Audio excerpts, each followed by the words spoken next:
all kinds of ways to defend the indefensible. Few days ago, for example, I saw, what's the name of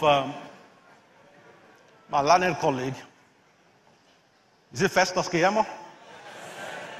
He was being interviewed and he was asked about this purchase of aircraft by the president. And the interviewer was saying, why didn't the president consult the House before? And he kept saying, doctrine of necessity. We lawyers are trained to be respectful in the way we speak. But with all due respect, he was talking nonsense.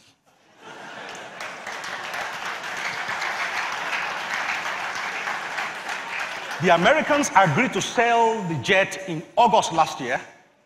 They told us in November last year that the deadline to pay is February. The government kept quiet.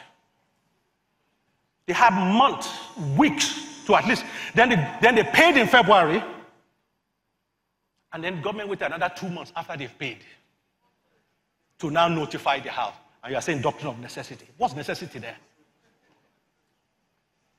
They know what they are doing. We need to be smarter than that. We need to let them understand. You know, and sometimes this is part of why I blame the media. You put someone like Festus there, and they put somebody who can't even put two things together to talk against him. Bring proper somebody against him and let them challenge him. They go and bring somebody who can talk proper. Go. Anyway, don't let me get started.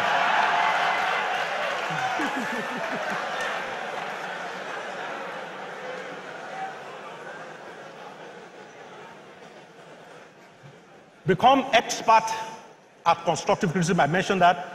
Understand INEC electoral process. I've mentioned that. You need to understand that.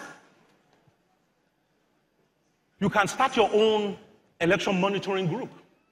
Register with the appropriate organization, and you'll be accredited to monitor elections. There are so many ways we can be involved. Now, before I take my seat, what I want to do now is to quickly explain some ways we can continue to hold government to account and strengthen our democracy.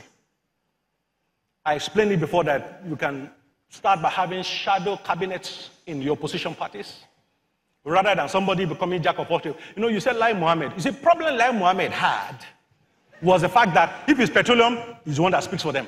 If it's banking, he's the one that speaks for them. If it's the law, he's the one that speaks for them. How can he be jack of all trades?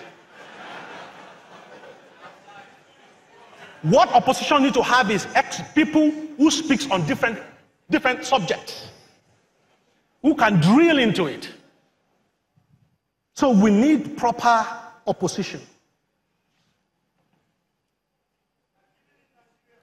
Number two, develop the habit, and that's why she said it absolutely, of contacting your elected representatives after they are voted in. Clog up their inboxes. You know, on Twitter, on social media, just bombard them with questions. Force them to be accountable. I'm not saying they will answer, but keep doing it. Number three, use existing constitutional provision such as recall of your elected representatives.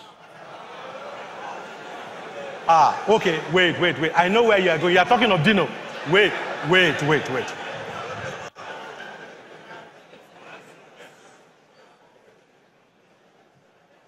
Because you met a bad doctor yesterday, does that mean you won't go to a doctor tomorrow if you are sick? Of course you will. Because his own was mismanaged, because it wasn't really the people, it was political infighting among themselves. But what I'm saying is that the provision is there. You see, what you guys don't understand is politicians are the most insecure people. So anything that challenges them, they take it seriously. Let me throw some ideas in terms of what I think we might need to work on in the days ahead to help our democracy. Number one, let us clamor for campaign finance reform in Nigeria.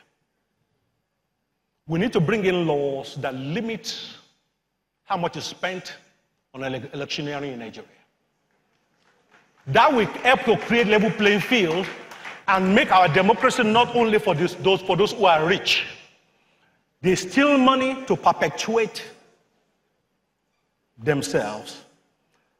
Number two, in terms of ideas, let us insist they bring in a law that brings publicly available register of members' interest for our parliamentarians, our elected officials, and our appointed ministers.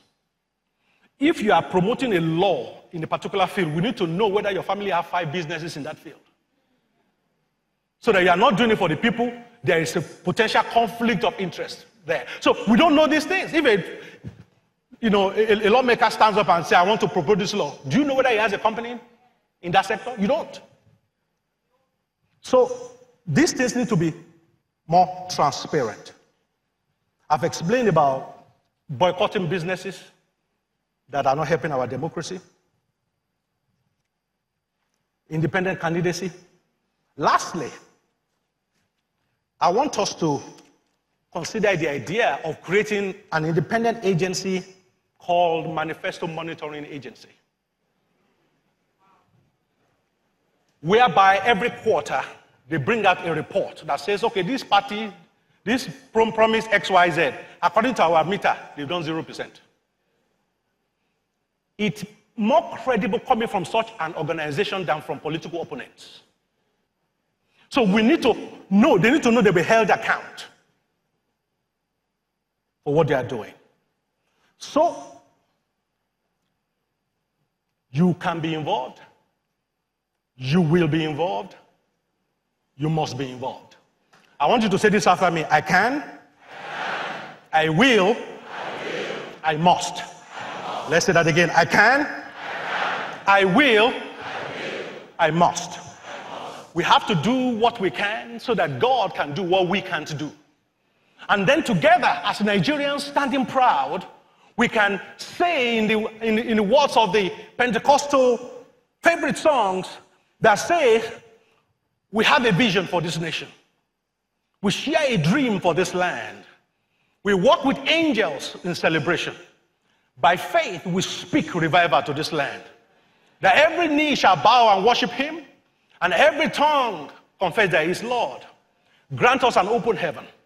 Anoint our prayer this day, and move your sovereign hand across this nation. God bless you.